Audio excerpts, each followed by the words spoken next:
मनोज जरांगे यांच्या आंदोलनासाठी आणखी एका दिवसाची परवानगी। उद्याही आझाद मैदानात आंदोलन सुरू राहणार।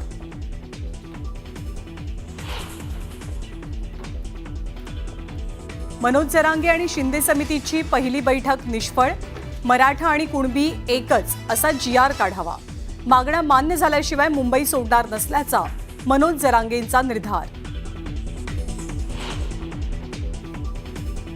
मनोज जरांगेंच्या भेटीनंतर शिंदे समितीने घेतली राधाकृष्ण विखे पाटलांची भेट। मराठा आरक्षण उपसमितीची बैठक संपल्यावर विखे पाटील मुख्यमंत्र्यांना भेटणार असल्याची माहिती।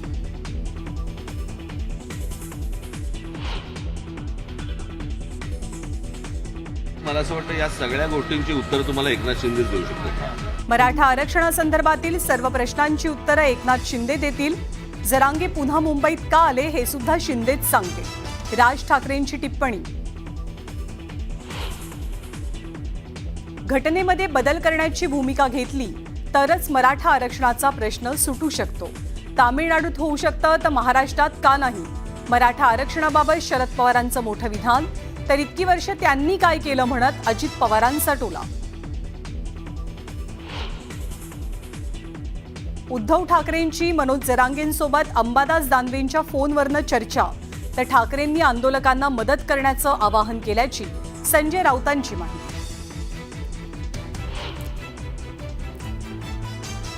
नागपुरात राष्ट्रीय ओबीसी महासंघाचं साखळी उपोषण। पहिल्याच दिवशी 21 जणांचा सहभाग। तर सोमवारपासून ओबीसी जिल्हाधिकारी कार्यालयामध्ये निवेदन देणार। प्रकाश शेणगेंची माहिती। आणि केंद्रीय गृहमंत्री अमित शहांनी मुख्यमंत्र्यांसह घेतलं लालबागच्या राजाचं दर्शन। तर वर्षा निवासस्थानी विधिवत पूजा करत शहांच्या हस्ते गणरायाची आरती।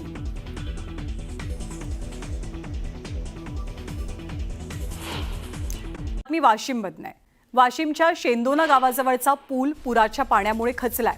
पोहरादेवी ते शेंदोना मार्गावरची वाहतूक यामुळे पूर्णतः ठप्प झाली आहे। वाहनधारकांना अनेक अडचणींचा सामना करावा लागतोय। दरम्यान तातडीने या पुलाची दुरुस्ती करावी अशी मागणी होतीये।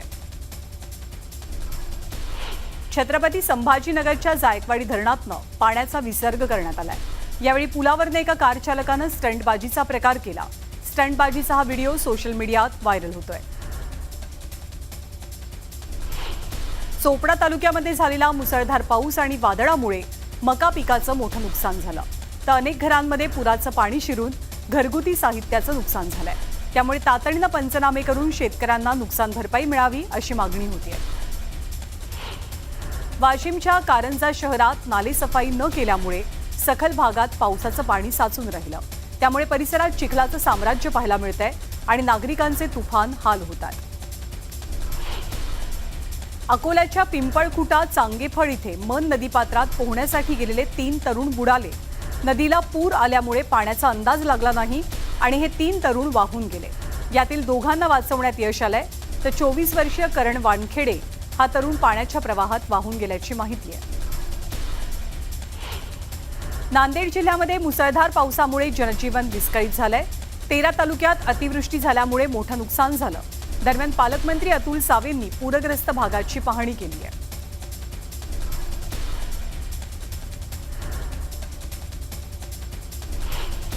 नांदेड जिल्ह्यामध्ये अतिवृष्टीमुळे नद्यांना पूर आलाय। पुरात अडकलेल्या नागरिकांचं सैन्य दलाकडनं रेस्क्यू ऑपरेशन केलं गेलं। दरम्यान हुनगुंदामध्ये सैन्य दलाकडनं मेडिकल कॅम्पचं आयोजन केलं गेलं होतं। यावेळी नागरिकांची आरोग्य तपासणी पार पडली। चंद्रपूरच्या भद्रावतीत जोरदार पाऊस पडला। डोलारा तलाव ओव्हरफ्लो होऊन परिसरातील घरांमध्ये पाणी शिरलं। यामुळे नागरिकांच्या धान्यासह साहित्याचं मोठं नुकसान झालंय। दरम्यान तातडीनं नागरिकांना मदत मिळावी अशी मागणी जोर धरली आहे। नांदेड जिल्ह्यामध्ये आलेल्या पुरामुळे अटकळी शिवारात मोठ्या प्रमाणात पाणी साचलेलं। या भागात झाडावर अडकलेल्या व्यक्तीचं प्रशासनानं बोटीद्वारे रेस्क्यू ऑपरेशन केलं आणि संबंधित व्यक्तीला सुखरूपपणे बाहेर काढलंय। मुळशी तालुक्यातील 50 गावांना पाणी पुरवठा करणारं मुळशी धरण 97% इतकं भरलंय। मात्र पावसानं विश्रांती घेतल्यामुळे मुळशी धरणाच्या सांडव्यातनं पुण्याच्या मुळा नदीकडे होत असलेला 1300 क्युसेक पाण्याचा विसर्ग पूर्णपणे थांबवला गेलाय। चंद्रपूरच्या औष्णिक विद्युत केंद्रातील 210 मेगावॅट क्षमतेचे 2 संच बंद पडलेत। तांत्रिक बिघाडामुळे संच क्रमांक 3 आणि 4च्या कोळसा हाताळणी विभागातील गॅन्ट्री खाली पडल्याची घटना घडली। सुदैवानं यात कुणालाही इजा झालेली नाहीये। सिंधुदुर्गातल्या करूळ गगनबावडा घाटात दरड कोसळली आहे। दरड कोसळल्यामुळे या मार्गावरची वाहतूक विस्कळीत आहे। ही दरड हटवण्याचं काम सध्या सुरू आहे। एक मोठी बातमी, मुंबईच्या छत्रपती शिवाजी महाराज टर्मिनस परिसरात मराठा आंदोलकांची मोठी गर्दी पाहायला मिळते। स्थानक परिसरात ठिय्या मांडून या आंदोलकांनी तुफान घोषणाबाजी सुरू केली आहे। सीएसएमटी रेल्वे स्थानक परिसरातनं आढावा घेतलाय आमच्या प्रतिनिधी सुस्मिता भदाने पाटील यांनी।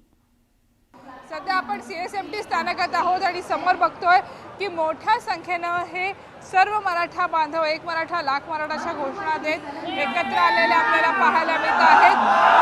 मुख्यत्वे एक्सप्रेसचा जो प्लॅटफॉर्म आहे, जो प्लॅटफॉर्म क्रमांक 8 पासून प्लॅटफॉर्म क्रमांक 18 पर्यंत आहे, अशा अनेक ठिकाणी हे सर्व मराठा बांधव एकत्र आलेले आपल्याला पाहायला मिळतात। इथेच ते काही काळ थांबलेले सुद्धा आपल्याला पाहायला मिळतात।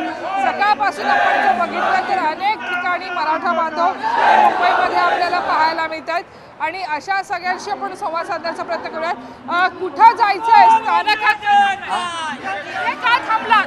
आम्हाला आरक्षणामुळे आलोत आम्ही, आरक्षण दिलेलं नाही, देत नाहीत। जरांगे पाटला सोबत आलेलो आम्ही। या ठिकाणी मनोजदादा जरांगे साहेब या ठिकाणी उपोषणाला बसलेत। आम्हाला जोपर्यंत आरक्षण मिळत नाही तोपर्यंत मराठा कधीही या ठिकाणी मुंबई सोडणार नाही। आपण बघतोय की ज्या पद्धतीनं हे सगळे लोक एकत्र आलेले आहेत आणि त्यांनी विशेष करून छत्रपती शिवाजी महाराज टर्मिनस परिसरामध्ये त्यांची संख्या प्रचंड मोठ्या प्रमाणात आहे आणि त्यामुळं फलाटावरती सुद्धा ही गर्दी आपल्याला पाहायला मिळते आहे। सुस्मिता भदाणे पाटील, न्यूज 18 लोकमत, मुंबई। यानंतर ही बातम्यांचा वेगवान आढावा पुढे सुरू ठेवूया। शिंदे समितीनं आंदोलनकर्ते मनोज जरांगे पाटलांची आज भेट घेतली। न्यायमूर्ती संदीप शिंदेंनी मनोज जरांगे पाटील यांच्याशी चर्चा केली। यावेळी शिंदेंनी त्यांना आंदोलन मागे घेण्याची विनंती केली, परंतु जरांगे पाटलांनी या मागणीला नकार दिला। न्यायमूर्ती शिंदेंनी मिळालेल्या नोंदींची माहिती आंदोलनकर्ते मनोज जरांगे पाटील यांनी दिली आहे। 2,39,000 नोंदी मान्य केल्याची माहिती त्यांना देण्यात आली, तर मराठवाड्यामध्ये 47,000 नोंदी सापडल्याची माहितीही शिंदे समितीच्या वतीनं दिली गेली आहे। जरांगे पाटील यांचं काही प्रमाणात समाधान झालं, पण मंत्रिमंडळाच्या बैठकीत चर्चा होईल, त्यानंतर चर्चेची आणखी एक फेरी पार पडेल। सोबतच हैदराबाद गॅझेट संदर्भात तत्वतः मान्यता दिली असल्याची माहिती शिंदे समितीकडनं देण्यात आली आहे। मनोज जरांगे पाटील यांच्या भेटीनंतर शिंदे समितीनं मंत्री राधाकृष्ण विखे पाटलांची भेट घेतली। मराठा आरक्षण उपसमितीची बैठक संपल्यावर विखे पाटील मुख्यमंत्र्यांची भेट घेतील अशी सूत्रांची माहिती आहे। ओबीसींमध्ये 350 जातींचा समावेश कसा केला गेला असा सवाल मनोज जरांगेंनी शिंदे समितीला विचारला, तर मराठा कुणबी एकच आहेत, 58 लाख नोंदींचा आधार घ्या असाही आग्रह जरांगेंचा आहे। मराठा समाजाला कुणबी घोषित केल्याशिवाय मागे हटणार नाही असं मनोज जरांगेंनी शिंदे समितीला सांगितलं, तर आम्हाला 6 महिन्यांचा वेळ लागेल असं शिंदे समितीनं मनोज जरांगेंना उत्तर दिलंय। तर पुढच्या शनिवार रविवारी एकही मराठा घरी दिसणार नाही, तुमच्या हातात केवळ 6 ते 7 दिवस असल्याचं जरांगेंनी शिंदे समितीला सांगितलं। आदेशाची अंमलबजावणी झाल्याशिवाय मागे हटणार नसल्याचा निर्धारही मनोज जरांगेंनी व्यक्त केला। मनोज जरांगे पाटलांनी आज पुन्हा एकदा आझाद मैदानात पोलीस स्थानकात अर्ज दिलाय। बेमुदत आणि आमरण उपोषणाची सविस्तर माहिती पहिल्याच अर्जात दिलेली असताना रोज रोज अर्ज करण्याची सक्ती का असा सवालही त्यांनी यावेळी उपस्थित केला। ज्या आमदार आणि खासदारांनी मनोज जरांगेंची भेट घेतली आणि पाठिंबा जाहीर केलाय, त्यांनी ओबीसी आरक्षणाबाबतची त्यांची भूमिका स्पष्ट करावी अशी मागणी ओबीसींचे नेते लक्ष्मण हाकेंनी केली आहे। तर महाराष्ट्र सरकारनं ओबीसी आरक्षणाला धक्का लागणार नाही असं सांगितलं होतं। याच संदर्भात सरकारनं 2 दिवसात आपली भूमिका स्पष्ट करावी असंही हाके म्हणतात।